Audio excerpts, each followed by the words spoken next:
नमस्कार प्रिय छात्रों, आज एक बार पुनः व्याकरण की कक्षा में आपका स्वागत करते हैं। और आज से भूमिका को अब तक हमने पढ़ लिया है, तो आज से हम लोग शुरुआत करते हैं व्याकरण के प्रथम भाग को। चलिए, आज का हमारा टॉपिक है भाषा। यह क्या होता है, इसको विस्तृत प्रकार से जानेंगे। क्या होता है भाषा, व्हाट इज लैंग्वेज। तो सबसे पहली बात जानिए, हम लोग पढ़ने जा रहे हैं हिंदी भाषा का व्याकरण। तो हिंदी भाषा का व्याकरण, तो पहले बात आती है भाषा क्या होती है। तो भाषा को समझेंगे तभी हिंदी को समझेंगे, तभी व्याकरण को समझेंगे।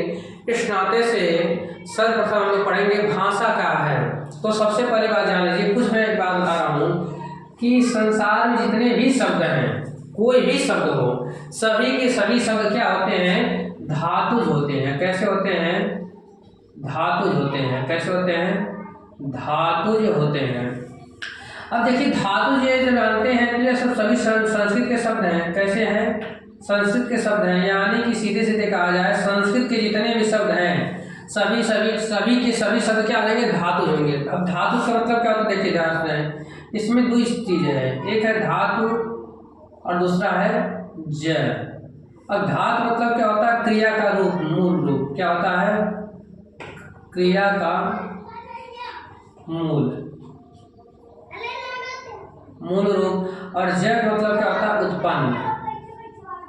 यानी कि सभी शब्द क्या होते हैं, धातु से बने होते हैं। किसी कोई भी शब्द हो संस्कृत का, उसमें कोई न कोई क्रिया का धातु रूप उसमें पाया जाता है। जैसे मान लिया जाए भाषा जो है शब्द, जैसे मैं इसको समझाता हूँ पहले क्या है। तो एग्जाम्पल से मैं समझाता हूँ कि जैसे देखिए, यदि लिखा हुआ है पढ़ना, यदि ये तो क्या हो गया, क्रिया हो गया। यह क्या हो गया, क्रिया। लेकिन मैं यदि यह लिख दूँ कि पढ़, तो ये पढ़ क्या हो जाएगा, तो आपका धातु हो जाएगा। क्या हो जाएगा, धातु हो जाएगा। तो जैसे लिखना से लिख हो जाएगा, तो लिखना क्रिया हो जाएगा, लिख आपका क्या हो जाएगा, धातु हो जाएगा। पढ़ना हो जाएगा, बोलना क्या हो जाएगा, तो आपका क्रिया हो जाएगा, बोल क्या हो जाएगा, धातु हो जाएगा। कूदना क्रिया, कूद धातु। मारना, मारना क्या हो जाएगा, क्रिया हो जाएगा, मार धातु हो जाएगा। इसी प्रकार से अनेक शब्दों को आप समझ सकते हैं। तो ध्यान समझिएगा कि ये सभी शब्द इसी प्रकार से हम लोग समझेंगे भाषा का। तो भाषा की सर्वप्रथम हम समझेंगे क्या, व्युत्पत्ति समझेंगे। यानी कि व्युत्पत्ति में मतलब क्या होता है, तो आप समझ लीजिए कि व्युत्पत्ति का मतलब क्या होता है कि जब निकालेंगे तो ये टुकड़ा करके निकलेगा वी प्लस उत्पत्ति। क्या हो जाएगा, वी प्लस उत्पत्ति। अब वी का मतलब क्या होता है, विशेष रूप से। क्या होता है, विशेष रूप से। और उत्पत्ति मतलब जानते ही हैं, यानी कि शब्दों की विशेष उत्पत्ति होती है। क्योंकि शब्द ब्रह्म है, शब्द का पर्यायवाची क्या है, ब्रह्म है, ईश्वर है। अनादि सब ब्रह्म तत्व भर्तृहरि ने कहा था। तो यह चीज यानी कि यह का शब्द विशेष प्रकार की उत्पत्ति है। यानी कि शब्दों की क्या होती है, व्युत्पत्ति होती है। क्या होती है, शब्दों की व्युत्पत्ति होती है, भाषा की उत्पत्ति होती है, मानव की उत्पत्ति होती है। इस बात को ध्यान रखिए। तीन शब्द होते हैं, उत्पत्ति, व्युत्पत्ति और तीसरा होता है निष्पत्ति। तो निष्पत्ति होती है रस की, व्युत्पत्ति होती है शब्द की, उत्पत्ति होती है क्या, मानवों की या जलचर जितने भी प्राणी हैं उनकी उत्पत्ति होती है। तो भाषा शब्द की व्युत्पत्ति क्या है, तो भाषा शब्द, भाष है मूल शब्द में आ प्रत्यय मिलकर बना है। किससे मिलकर बना है, भाषा शब्द है भाष धातु से। क्या है, यह भाष धातु। और इस धातु को हम क्या कहते हैं, मूल शब्द भी कहते हैं। क्या कहते हैं, मूल शब्द भी हम कहते हैं। यानी कि भाषा शब्द है भाष मूल शब्द से मिलकर बना है, जिसमें भाष शब्द मूल शब्द और आ प्रत्यय से मिलकर बना हुआ है। और यहाँ पर आ क्या है, तो प्रत्यय है। क्या है, प्रत्यय है। ध्यान दीजिए। अब बात आती है कि इसके अर्थ पर जाएंगे। तो देखिए, भाष जो ये इसका मतलब क्या होता है, जो भाष शब्द है मूल शब्द है, इसका अर्थ होता है कहना, बोलना आदि होता है। और या इसी कह सकते हो कि वाणी। क्या कह सकते हैं, वाणी। तो ये चीज होता है। तो यानी कि भाष शब्द का अर्थ क्या है, वाणी। और इसी प्रकार से कह सकते हैं, यानी कि जब भाष शब्द का अर्थ क्या है, वाणी, तो भाषा शब्द का अर्थ क्या हो जाएगा, जाएगा, तो ध्यान समझिएगा, भाषा शब्द का यानी कि देखिए, यानी कि भाषा, जो भाषा है, अब इसका अर्थ क्या हो जाएगा, तो भाषा का अर्थ क्या हो जाएगा, व्यक्तवाणी। क्या हो जाएगा, व्यक्तवाणी। क्या हो जाएगा, व्यक्तवाणी। ठीक, यह क्या है, आपका अर्थ है। भाषा का अर्थ क्या होता है, व्यक्तवाणी। भाषा का अर्थ क्या होता है, व्यक्तवाणी। भाष शब्द का अर्थ क्या होता है, वाणी। यानी कि हम कह सकते हैं कि भाष शब्द का अर्थ वाणी और भाषा शब्द का अर्थ व्यक्तवाणी होता है। इसी प्रकार से क्रम में चलेंगे तो एक बात जानिए, व्यक्तवाणी क्या हो गया, थोड़ा बहुत इस पर ध्यान दीजिएगा। ये क्लास संस्कृत और हिंदी दोनों मीडियम से चलेगा, तो कुछ बच्चे जिनको संस्कृत आती है वो उसको भी समझेंगे। तो देखिए, महर्षि पतंजलि जो व्याकरण के मतलब बहुत ग्रामीण मानते हैं, उच्च कोटि के मान जाते हैं, उन्होंने लिखा है, लिखते हैं, महर्षि पतंजलि लिखते हैं, क्या कहते हैं, व्यक्तायाम वाची। व्यक्तायाम वाची यानी क्या, जो व्यक्त है, व्यक्त मतलब व्यक्त है, और वाच मतलब क्या, वाणी। यानी कि जो व्यक्त वाणी है, इसी का नाम क्या है, भाषा है। क्या है, भाषा। यानी कि व्यक्त वाणी को हम क्या कहते हैं, भाषा कहते हैं। यानी कि हमने अब तक समझ लिया कि व्यक्त वाणी क्या कहलाएगी, भाषा कहलाएगी। तो एक बार और जानिए, दूसरा पक्ष भी जान लीजिए कि भाषा जो वाणी है ये दो प्रकार की हो गई। इस प्रकार से देखा जाए तो यह वाणी जो हो गई ये दो प्रकार की हो गई। कौन कौन सी, एक व्यक्त वाणी और दूसरा क्या जाएगी, अव्यक्त वाणी। अब जब व्यक्त और अव्यक्त वाणी हो जाएंगे तो इस बात का विशेष ध्यान देना कि व्यक्त और अव्यक्त मतलब क्या हो जाएगा, ध्यान दीजिएगा। व्यक्त जितने भी मानव समुदाय है, मानव सबके द्वारा बोली जाने जो भाषा है वह व्यक्त वाणी है। और अव्यक्त वाणी क्या, कि जितने भी जीव जंतु हैं उनकी जो वाणी होगी वह जो बोलते हैं वह अव्यक्त वाणी कहलाएगी। इसी नाते से भाषा को हम दो भागों में बांट देते हैं मुख्यतः। पहला होता है व्यक्त भाषा, पहला होता है व्यक्त भाषा और दूसरा होता है अव्यक्त भाषा। अव्यक्त भाषा, ठीक। अव्यक्त भाषा से मतलब क्या है, पहले इसको समझिए। व्यक्त वाणी से तात्पर्य क्या है, तो व्यक्त वाणी से तात्पर्य उन ध्वनि समूहों से है जिसका कोई न कोई अपना एक सटीक अर्थ होता है। लिख लीजिएगा इसको, व्यक्त वाणी से तात्पर्य उन ध्वनि समूहों से होता है जिनका कहीं न कहीं सटीक अर्थ होता है। तो यह व्यक्त वाणी सबसे बताइए, हम इतने बोला वो सब व्यक्त वाणी है। मैंने क्या अच्छा, लेकिन बिल्ली जो बोलती है म्याऊं म्याऊं, इसका अर्थ क्या है, कुछ नहीं है। लेकिन इसका अर्थ कहाँ निकलेगा, जब कोई बिल्ली अपनी बिल्ली भाषा में बात करे। इस नाते हमारे तो अव्यक्त है, बिल्ली अपनी बिल्ली भाषा, यदि दो बिला रहे हैं तो बोल रहे हैं, अपने अपनी भाषा समझ लेंगे। लेकिन हम उसके लिए क्या अनविज्ञ है, यानी कि एक दूसरे के परिप्रेक्ष्य में देखा जाए तो हमारी भाषा उनके लिए क्या है, व्यक्त अव्यक्त है, और उनकी भाषा हमारे परिप्रेक्ष्य में अव्यक्त है। यानी कि ये कर सकते सापेक्षता का नियम लग रहा है यहाँ पर। यानी कि हमारे सापेक्ष में देखा जाए तो उनकी भाषा क्या है, अव्यक्त है, और वो लोग देखें हमारी भाषा अपने उनके सापेक्ष में, तो हमारी भाषा क्या है, अव्यक्त है। तो व्यक्त वाणी से तात्पर्य क्या है, व्यक्त वाणी से तात्पर्य उन ध्वनि समूहों से है जिनके मिलने से जो बना शब्द है वह उसका कोई न कोई अर्थ होता है। अब देखिए, व्यक्त भाषा और अव्यक्त भाषा। अब इसी व्यक्त भाषा को हम क्या आगे कुछ भागों में बांट देते हैं, 3 भागों में। कौन कौन से होते हैं, तो व्यक्त भाषा किस प्रकार से व्यक्त किया सकता है, अपनी बातों को कितने प्रकार से व्यक्त कर सकते हैं। तो सबसे पहला जो है वह क्या होता है, मौखिक होता है। क्या होता है, मौखिक होता है। और दूसरा क्या होता है, लिखित होता है। और तीसरा क्या होता है, सांकेतिक होता है। सांकेतिक होता है, मौखिक, लिखित और सांकेतिक। अब ध्यान समझिएगा, मौखिक, लिखित और सांकेतिक, यह व्यक्त भाषा, यानी कि अपनी व्यक्त का मतलब पहले समझिए। व्यक्त का मतलब ही होता है कि व्यक्त करना, अपने बातों मन में जो कुछ भी चल रहा है उसको एक दूसरे के अपने समक्ष प्रस्तुत कर देना, यही व्यक्त तो है। अब व्यक्त कितने प्रकार से कर सकते हैं, आप खुद विचार करिए कि व्यक्त कितने लहजों कर सकता है। अब ये सब तरीका है, ऐसा प्रकार का नहीं है। भाषा प्रकार कहाँ हो जाएगा, भाषा प्रकार होता ही नहीं है, ये बात जान लीजिए पहले ही। भाषा के लहजे हो सकते हैं, तरीके हो सकते हैं, व्यक्त की अभिलाषा हो सकती है, व्यक्त की उसमें विधि हो सकती है, युक्ति हो सकती है, लेकिन भाषा का प्रकार नहीं हो सकता है। तो भाषा के लहजे हैं या तरीके हैं, व्यक्त कितने प्रकार से व्यक्त कर सकते हैं, ये सब तरीके हैं मात्र, ये बात ध्यान रखिएगा। पहला तरीका कि बोल के साथ सामान्य बात है, बोल के किसी बात को हम समझा सकते हैं, और दूसरी बात हम किसी को बात को लिख कर समझा सकते हैं, और तीसरी बात किसानों को समझा सकते हैं।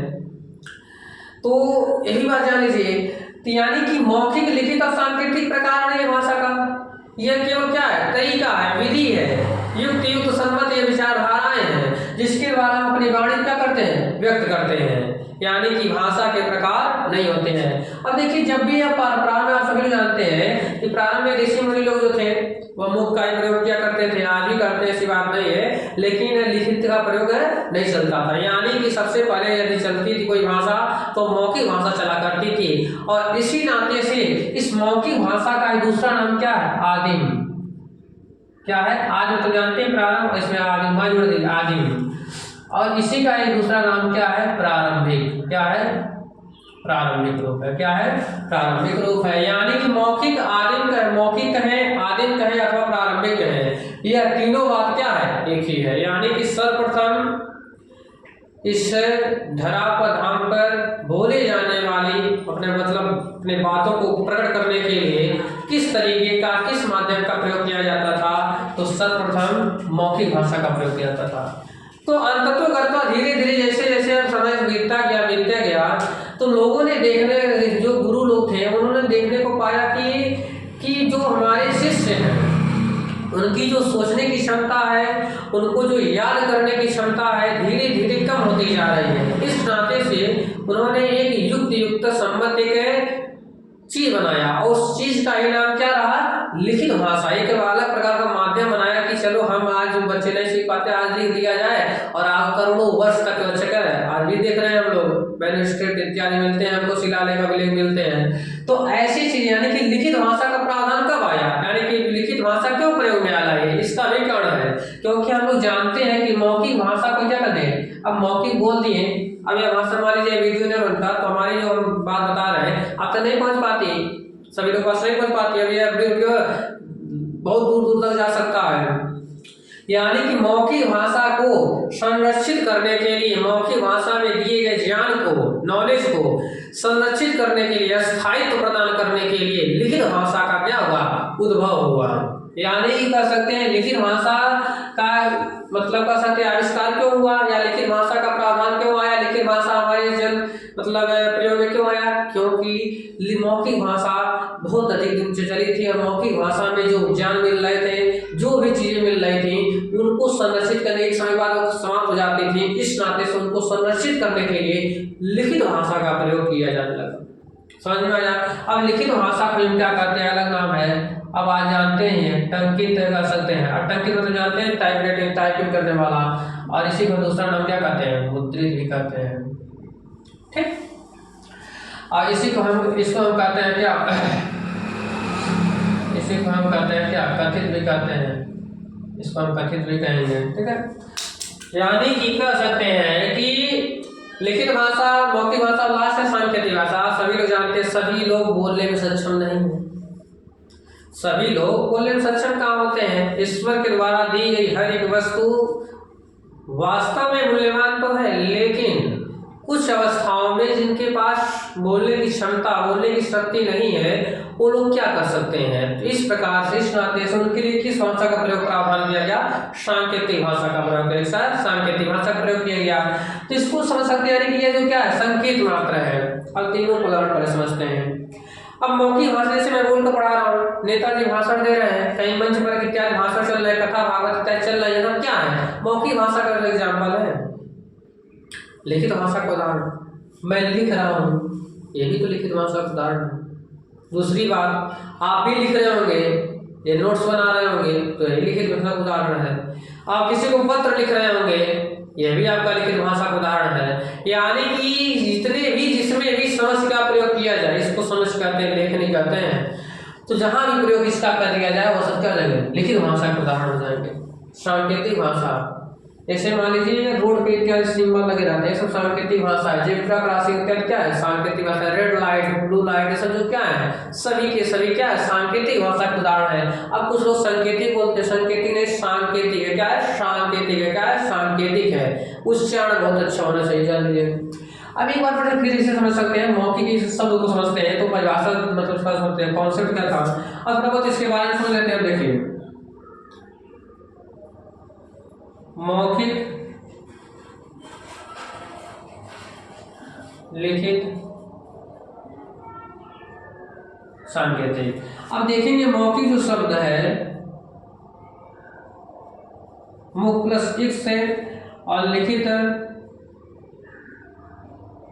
लिख प्लस इक से, और ये किससे, संकेत प्लस है। यह तीनों शब्दों की क्या है, व्युत्पत्ति है। यह क्या है, व्युत्पत्ति है। मौखिक शब्द किससे मिलकर बना, मुख प्लस है, मुख मूल शब्द से एक प्रत्यय जोड़ने से मिलता बना हुआ है। लिखित शब्द लिखना मूल शब्द से एक प्रत्यय जोड़कर बना है। सांकेतिक शब्द संकेत मूल शब्द से एक प्रत्यय जोड़कर बना हुआ है। अब एक मतलब क्या था, संबंधित, एक मतलब क्या था, संबंधित, एक मतलब भी संबंधित होता है। यानी कि ऐसी जो व्यक्त भाषा जो मुख से संबंधित रखती है मौखिक भाषा कहलाएगी। ऐसी भाषा जो लिखने से संबंधित रखती है लिखित भाषा कहलाएगी। ऐसी भाषा जो संकेतों पर आधारित है उन्हें सांकेतिक भाषा कहते हैं। तो अब तक हमने पढ़ा मौखिक भाषा क्या होती है, लिखित भाषा क्या होती है, सांकेतिक भाषा क्या होती है। यानी कि हमने समझ लिया कि ये सब क्या है, प्रकार नहीं है, ये सब केवल लहजे हैं, विधि है, तरीका है, युक्ति है। यानी कि अपने बातों को हम 3 प्रकार से व्यक्त कर सकते हैं, मौखिक, लिखित और सांकेतिक। यदि आपके दिमाग में कोई और भी है तो कमेंट में अवश्य करिएगा कि आप थोड़ा हमें भी, क्योंकि इस संसार में कोई पूर्ण नहीं है, केवल एक ऊपर वाला ही पूर्ण है। क्योंकि कहा गया पूर्णमिदं पूर्णात् पूर्णमुदच्यते, यानी कि वह पूर्ण है। अब पूर्ण से कुछ निकाल लिया भी जाए तो उसमें कोई, अब इसे एक समुद्र से एक लोटा जल निकला तो उसमें क्या प्रभाव है, कुछ नहीं प्रभाव है। उस नाते से हम लोग सभी पूर्ण है, हम लोग सीख रहे हैं अभी। एक अच्छा प्रोफेसर सुने होंगे सभी लोग, कभी अपने आप को प्रोफेसर नहीं मानता है, टीचर नहीं मानता है, कभी भी माने तो अपना शिक्षक ही नहीं मानता, कभी क्या कर रहे स्टूडेंट ही मानता।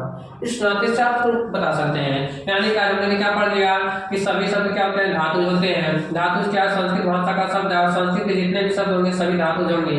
धातु का मतलब क्या होता है, क्रिया का मूल रूप। जैसे पढ़ना है तो पढ़ना क्रिया है और पढ़ क्या जाएगा, धातु जाएगा। लिखना से लिख, बोलना से बोल इत्यादि।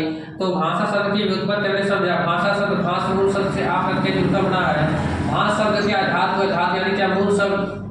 और इसका मतलब क्या था, कहना या बोलना, या दूसरी भाषा का दूसरे शब्द कहा जाए तो वाणी।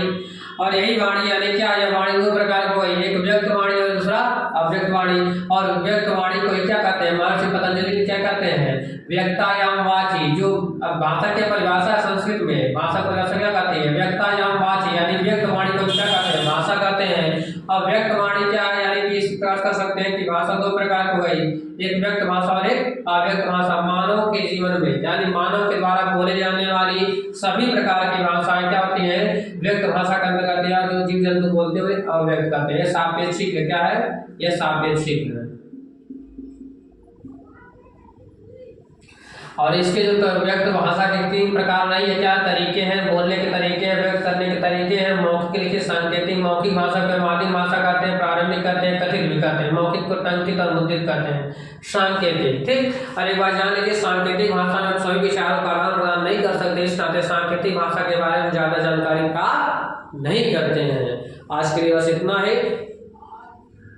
इस वीडियो को अत्यधिक समय तक शेयर करिए ताकि सभी लोग इसे नॉलेज का, इस ज्ञान का लाभ उठा सकें।